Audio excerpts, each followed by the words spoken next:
शहरात गुन्हेगारीवर अंकुश मिळवण्यासाठी पोलीस दलाने जोरदार मोहीम हाती घेतली आहे। शहरात 3 जागी क्रिकेट सट्ट्यावर धाडी टाकल्या। रविनगरात सुरू असलेल्या IPL क्रिकेट सट्ट्यावर शहर गुन्हे शाखेच्या यशस्वी छापा टाकला आहे। या कारवाईत मुख्य सूत्रधार योगेशसह 4 जणांना ताब्यात घेण्यात आले असून लाखो रुपयाचा मुद्देमाल जप्त करण्यात आला आहे। यंदाच्या IPL सत्रातील ही पहिलीच मोठी कारवाई मानली जात आहे। याबाबत सविस्तर माहिती जाणून घेऊया।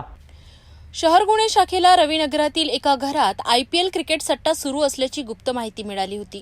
या माहितीच्या आधारे शहर गुन्हे शाखेच्या पथकाने तात्काळ छापा टाकला। या छाप्यात सट्टा चालवणारा मुख्य सूत्रधार योगेश याच्यासह आणखी 4 जणांना पोलिसांनी ताब्यात घेतलं।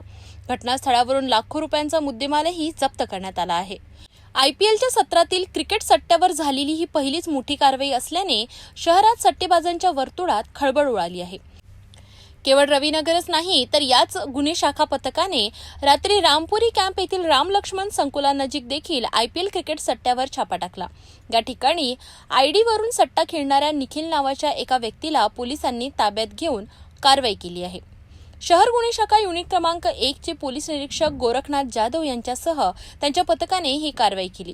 या कारवाईबाबत सविस्तर माहिती देण्यासाठी दुपारी पोलीस आयुक्त अरविंद चावरिया पत्रकार परिषद घेणार होते। या पत्रकार परिषदेत या दोन्ही कारवाईची सविस्तर माहिती आणि त्यामागे असलेल्या मोठ्या रॅकेटचा उलगडा होण्याची शक्यता आहे। त्यामुळे केलेल्या कारवाईची नेमकी आणि पूर्ण माहिती पोलीस आयुक्तांच्या पत्रकार परिषदेनंतरच स्पष्ट होईल। तर अशा प्रकारे शहरात IPL क्रिकेट सट्ट्यावर पोलिसांनी मोठी कारवाई केली आहे।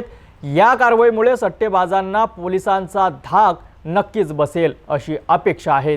शहरातील आणखी क्रिकेट बुकीचे नाव समोर येण्याची शक्यता नाकारता येत नाहीत।